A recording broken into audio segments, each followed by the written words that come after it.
just flip over real quickly now to the book of Joshua, Joshua chapter 1. So you got Genesis, all about the beginnings. Exodus, they leave Egypt. Leviticus, all about the Levites and priests, the offerings and feasts. You got Numbers, taking the census, counting the people, counting the faces. And then you get to Deuteronomy, second law. Moses dies. Joshua takes over. Look at Joshua chapter 1. Verse 1, it says, after the death of Moses, the servant of the Lord, the Lord said to Joshua, son of Nun, Moses' aide. And a really cool study. Throughout the book of Exodus, it says, the Lord said to Moses, or the Lord spoke to Moses. And now in Joshua, look at verse 1. The Lord said to Joshua. He talked with Moses, and now he's talking to Joshua. You know, again, another great application for us men. God speaks to us. A little differently, I haven't had a burning bush experience, but God speaks to us. Jesus said, my sheep hear my voice. And Jesus said, if you love me, you'll obey me. And so there's this heart of listening to the voice of God. And I've never ever heard an audible voice, but I know when God has spoken to me, He spoke to me last night in a whisper. Again, I didn't hear His voice, like you, audible voice, like. But I had a meeting last night. I went into, you guys ever worry about finances? Anybody ever worry about that?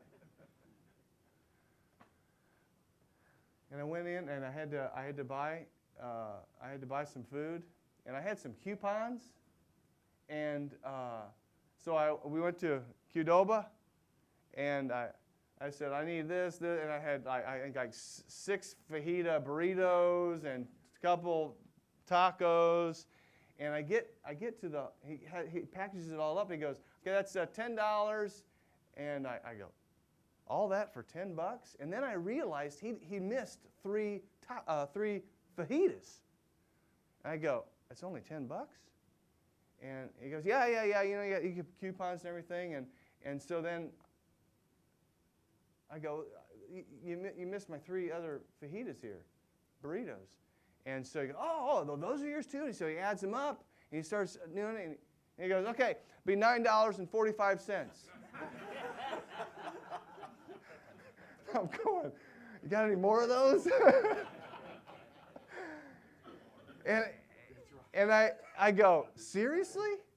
I said, I had 2 huge bags of food. And I go, that's it?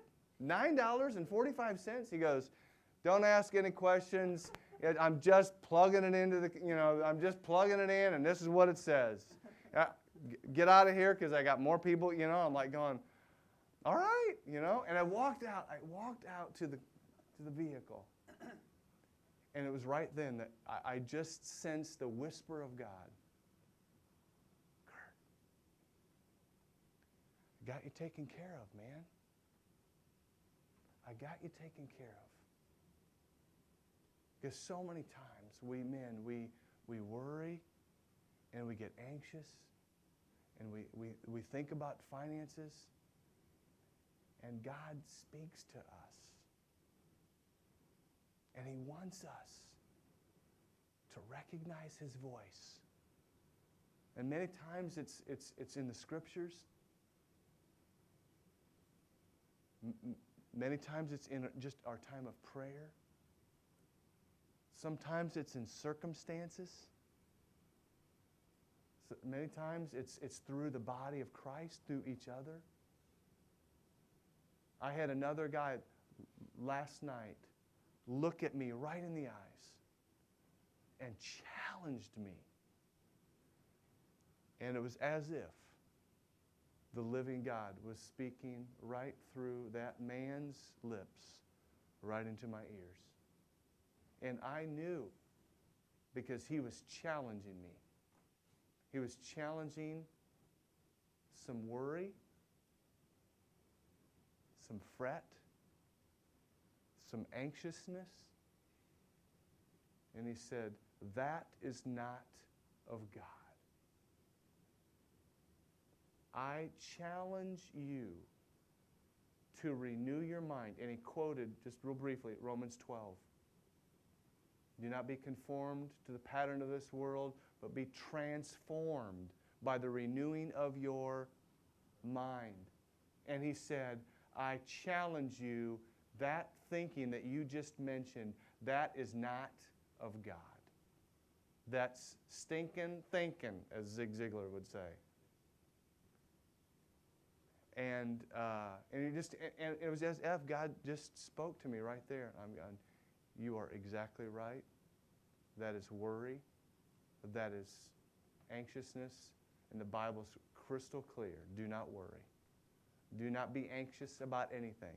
And it's just, so yeah, I look at Joshua, and God speaks to Joshua. But listen 3 different times here in this passage. Listen to what he says. He says to Joshua, look at verse 5. Joshua, no one will be able to stand up against you all the days of your life. As I was with Moses, so I will be with you. I will never leave you nor forsake you. Be strong and courageous. Then he goes on. Look at verse 7. Says it again. Be strong and very courageous. Joshua, don't be fearful. Be careful to obey all the law my servant Moses gave you. And then look at verse 8. Do not let this book of the law depart from your mouth.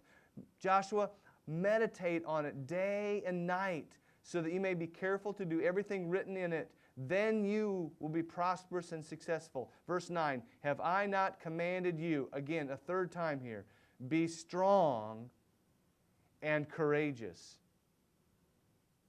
And then at the very end of the chapter, all the people, they answered Joshua in verse 16. Look at this. He says, whatever you have commanded us, we will do, Joshua. And wherever you send us, we will obey. Just as we fully obeyed Moses. Oh, that's kind of, just as we fully obeyed Moses. You see the irony in that? Like, yeah, just as we obeyed Moses. Who was always grumbling and complaining and murmuring and having quail, manna. But here they are, kind of the next generation. Just as we have fully obeyed Moses, so we'll obey you, Joshua. Only may the Lord your God be with you as he was with Moses. Whoever rebels against your word and does not obey your words, whatever you may command them, will be put to death. Only be what? Strong and courageous. 4 times, 3 times by God, once by the people, and they're saying, Joshua, be strong and courageous. Now, here's my question to you guys. Why would Joshua need to hear that 4 times in this first chapter?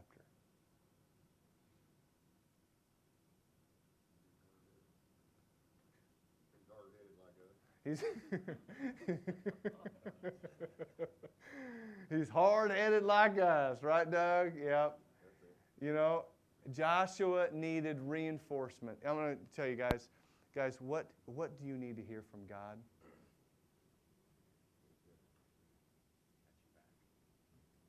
I got your back. Do not fear. Be strong and courageous. I will never leave you. I will never forsake you. And so many men that I have ministered to over the years, including myself, I need to hear that over and over and over. I need to hear God say to me, Jim, be strong and courageous. I will never leave you nor forsake you.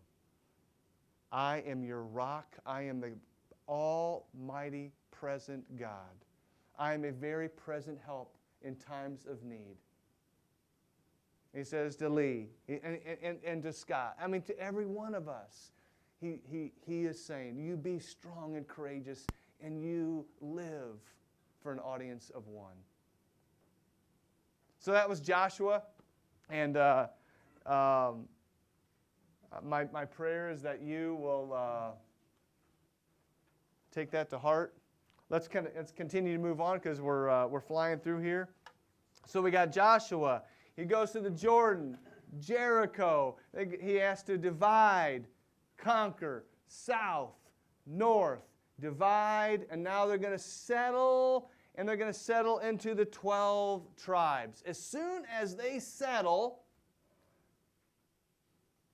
Joshua has done all the military campaign.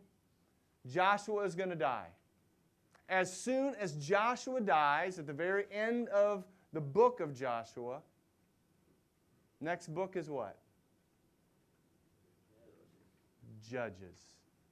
The book of Judges. And our hand sign, and we say this out loud, our hand sign is hold your left hand out, and like you're a judge, you say Judges. And there are several judges, but there's 3 prominent judges. And this is a time period, again, we're going to do another time period. So we go Judges, and how many years do you think, guys? Yeah, another 400 years.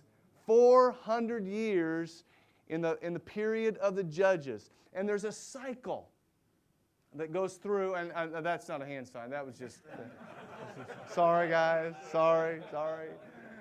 See, you got Judges, you got 400 years, and there's 3 primary judges. The first one is a woman, and what's her name? Everybody remember? Deborah. Deborah is the prominent woman judge, and we're going to act like, kind of turn our head a little bit, and we're going to act like we're a woman, taking care of our hair, and women are always concerned about their hair, and Steve, yeah, it does feel good for our shaved heads, and Jack, yes, we look so good, don't we? So the first one is Deborah.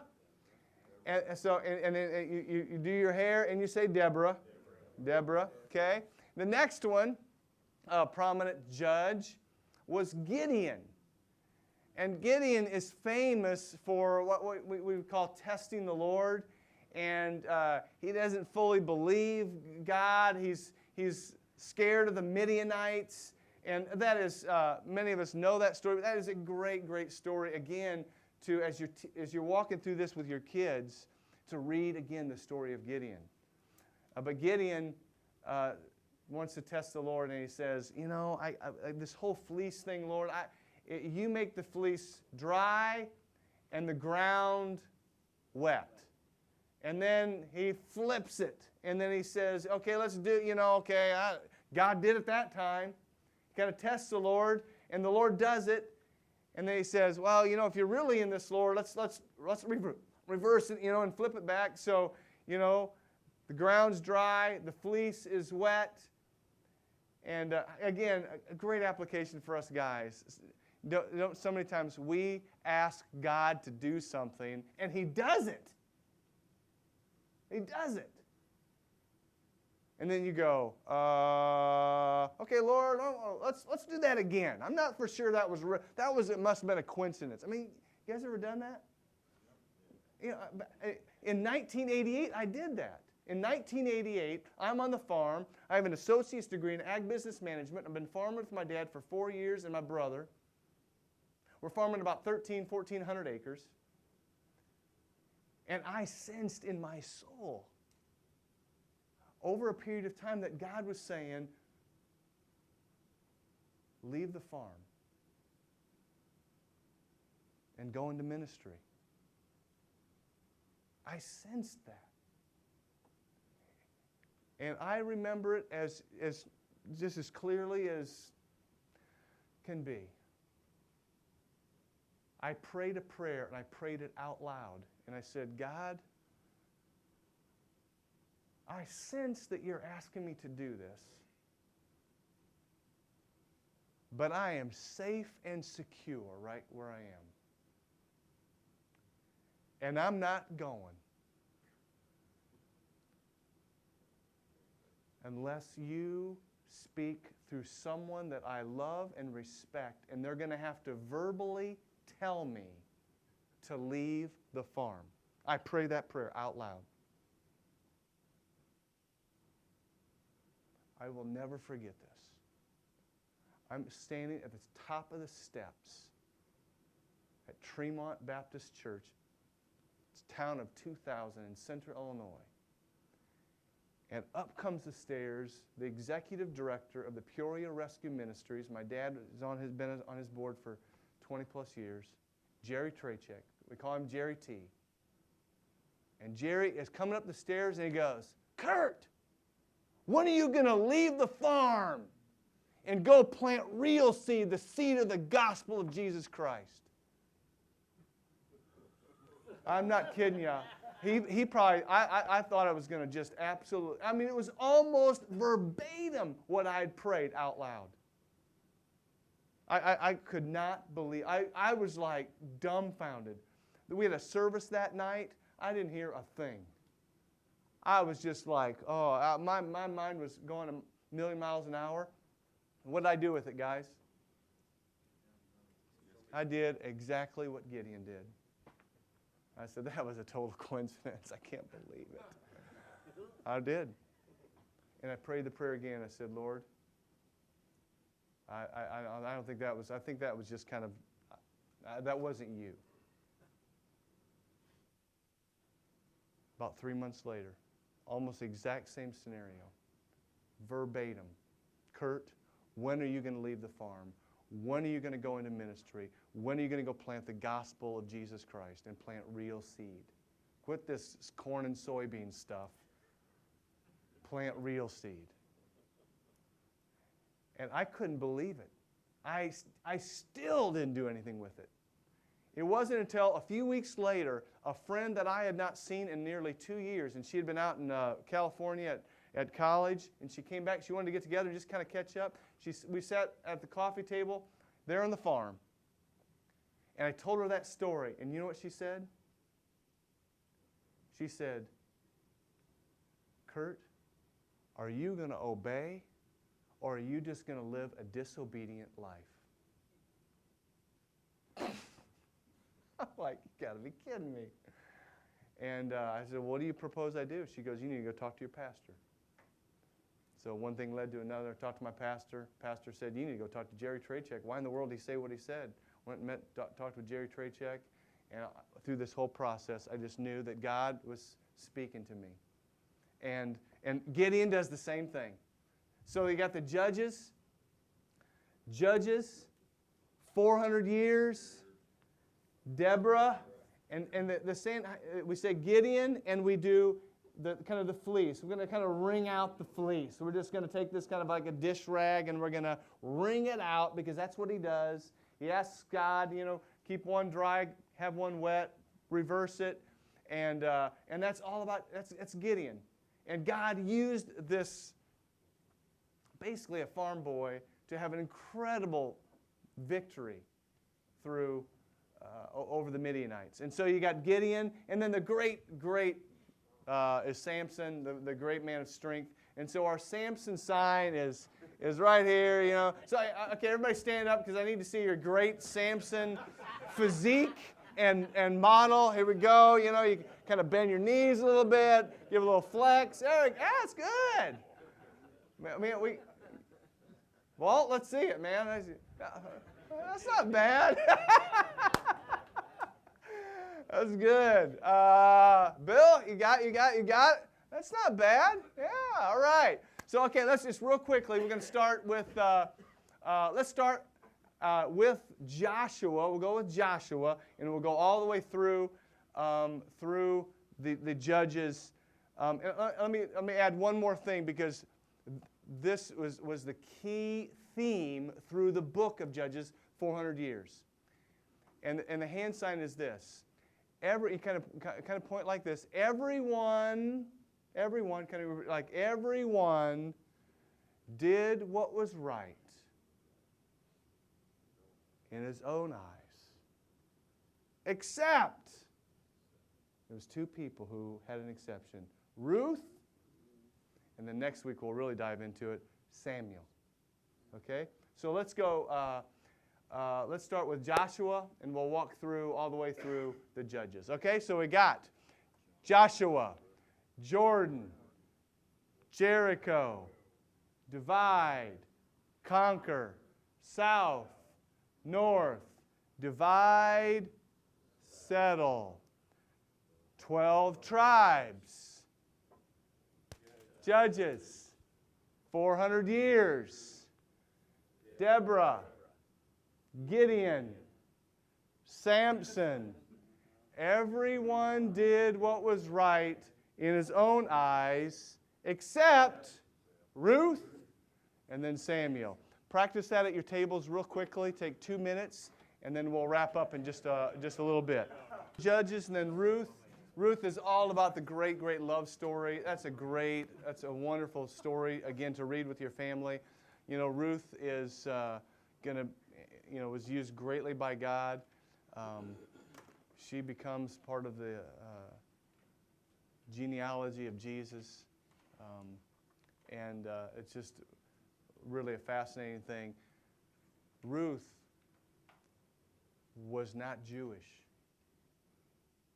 was she? But God used her through.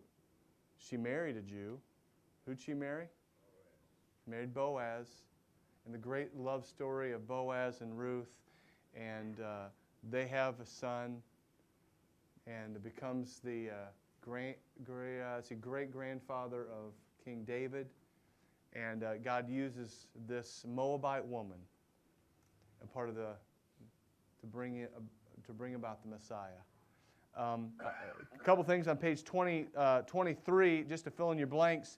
The key word for Joshua is conquers. They were just conquering on page 23. Judges, the key word is cycles. We're going to talk about that just for a few minutes, and then we're going to wrap up. And then Ruth, the key word is love story.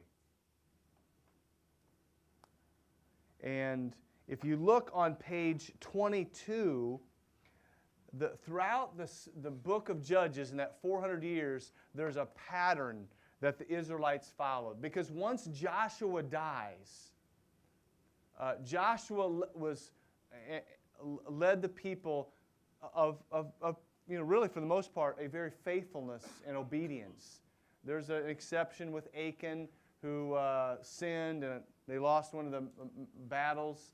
But after that, God gave them great, great victory. When they went to the southern campaign and then they went to the northern campaign, they were very, very successful because God was with them and they drove out the Canaanites. But once Joshua left and died and was gone, then became spiritual erosion.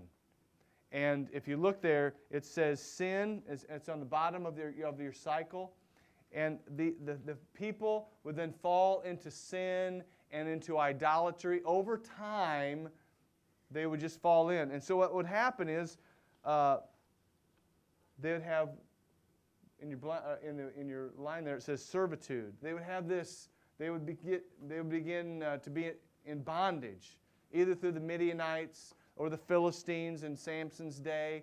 And there's this just devastation and discouragement because they weren't walking with God, and God disciplines. So then what would they do? They would cry out.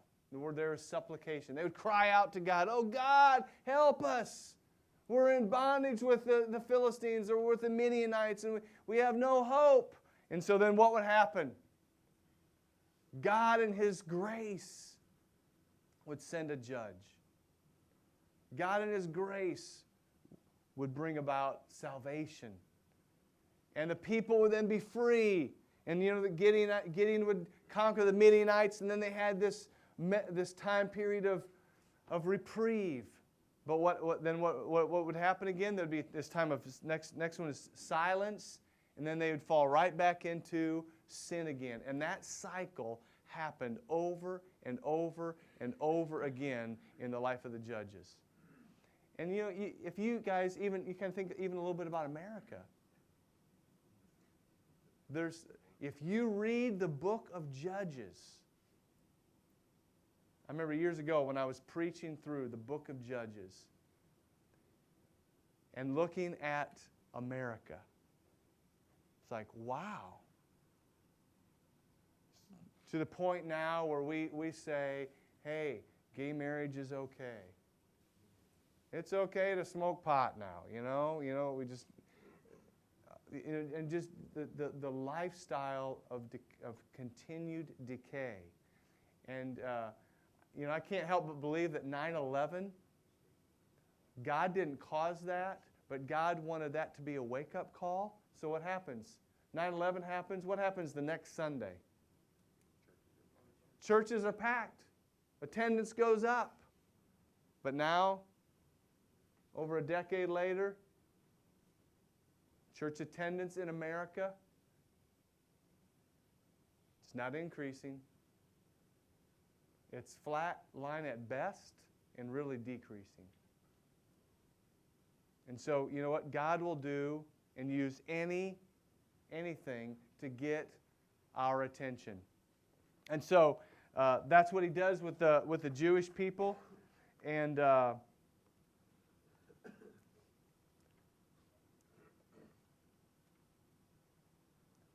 Hebrews 11 says, God disciplines those what? He loves. When we, his children, are being disciplined by him, that's a good thing.